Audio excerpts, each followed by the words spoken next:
J'ai hâte. Donc, je me présente rapidement. Oui, VP Stratégie, Produits numériques de la presse. J'aimerais plus dire que je ne sais pas si ça fonctionne. Oui, j'ai plus inspiré, bien entendu, l'idée de la Presse Plus.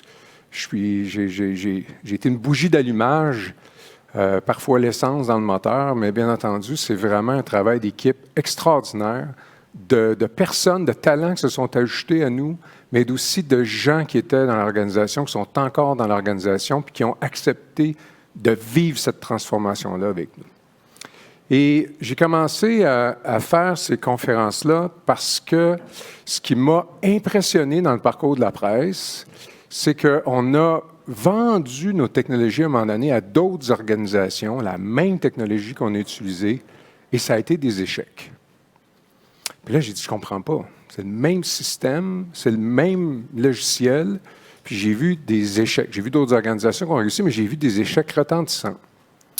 Et c'est là que j'ai réalisé que, puis tout le parcours que j'ai vécu avec mes collègues à la presse le démontre, ce n'est pas une aventure technologique. Oui, ça prend le bon équipement, l'énergie que vous avez utilisée ce matin, d'être bien équipé pour escalader la montagne, c'est super important. Mais quand on a des pannes, quand ça va mal, quand il y a des trucs qui tournent pas rond, c'est pas les bottes puis les pics qui font une différence. C'est vraiment les humains qui transportent ces équipements-là. Alors, pour moi, ce que je veux vous parler cet après-midi, c'est ça. Pour moi, une transformation numérique réussie, c'est d'abord avant tout un parcours humain. Ce que je vous ai concocté aujourd'hui, c'est un partage là-dessus. Je ne vais pas vous montrer comment on fait un journal. Il y a des analogies que je pourrais faire avec la santé. Des fois, elles sont un peu boiteuses, mais il a fallu tout faire cette transformation-là en continuant à imprimer, bien entendu, puis en continuant à fabriquer notre journal à tous les jours. On ne pouvait pas prendre une pause pendant 6 mois puis dire on change nos systèmes, on va revenir. Vous avez le même défi. Mais ce que je veux vous partager, ce que je pense qui est vraiment commun, c'est vraiment cette idée-là d'une aventure humaine. Et ma présentation s'appelle « Un mindset innovateur ». Je vais vous parler, dans le fond, de ce que ça prend dans la tête pour réussir ça. Alors, je commence la présentation, je l'ai divisée en 6 morceaux. Un regard au niveau sur nos résultats, parce que personne ici utilise la Presse Plus, personne ne connaît la Presse Plus. Levez la main ceux qui utilisent la Presse Plus. Ah bon? Ceux qui utilisent l'app mobile de la presse? Ah, OK. Donc, je vais quand même me péter les bretelles un peu. Et 5 apprentissages pour vous inspirer.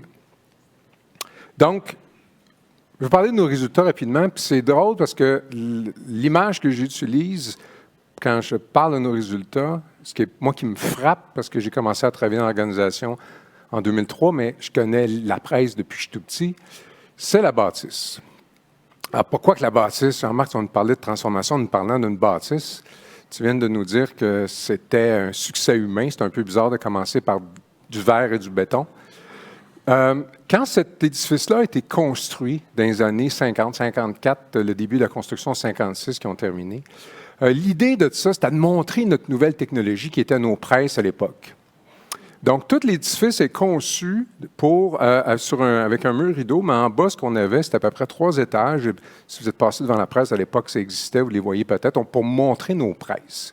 Parce que ça, mes amis, c'était la technologie qui nous permettait d'être imbattables à Montréal, parce qu'on avait 6 presses qu'on venait d'acheter, qu'on a fait installer et qui étaient révolutionnaires. Le problème, c'est quand on a construit l'édifice qui était situé Saint-Laurent et pas loin de la rue Saint-Jacques, juste à côté du palais de justice, il y a une ruelle qui est là aujourd'hui qui s'appelle la ruelle des fortifications, mais en dessous, c'est la rivière des fortifications qui existait. Et les fortifications de Montréal étaient construites le long de ces petites rivières-là. Et quand ils ont construit l'édifice, ça prenait beaucoup de béton pour que ça soit solide pour les presses. Et ça a pris tellement de temps parce qu'ils n'arrêtaient pas d'avoir des problèmes avec le sol que quand ils ont installé les presses, il y avait une nouvelle technologie qui était sortie et elles étaient désuètes. Donc, on était à peu près 60 ans à montrer notre désuétude au reste du monde. Et pourquoi je vous parle de ça? C'est parce qu'aujourd'hui, si vous passez à la presse, alors vous avez ici une photo de ces fameuses presses-là. C'est pas moi qui ai pris la photo. Je n'étais pas là en 1955. Mais ce que vous avez à côté maintenant, c'est les mêmes fenêtres, là, c'est les mêmes choses, mais maintenant, notre nouvelle technologie qui va nous permettre d'être périn ou pertinent dans la vie des gens, c'est notre talent, c'est nos équipes. OK? Et ça me fascine parce que à la presse, si vous étiez venu à la presse avant 2003, bien, cette partie de l'édifice-là, il fallait mettre des coussins après nos souliers parce que sinon, il y avait de l'encre, il y avait des douches pour les ouvriers quand ils avaient fini. C'était vraiment, vraiment un travail de col bleu. Puis, les journalistes étaient au 3e étage et un peu loin. Puis, c'était comme si c'était pas eu notre... comment je pourrais dire ça? Notre pièce maîtresse. C'était la mécanique. Alors, il y a une transformation assez exceptionnelle qui s'est faite. Aujourd'hui, si vous venez à la presse, vous allez avoir l'impression que c'est plus chez Apple ou chez Google ou chez Facebook. C'est vraiment beaucoup de développeurs, beaucoup de journalistes, un travail d'adaptation.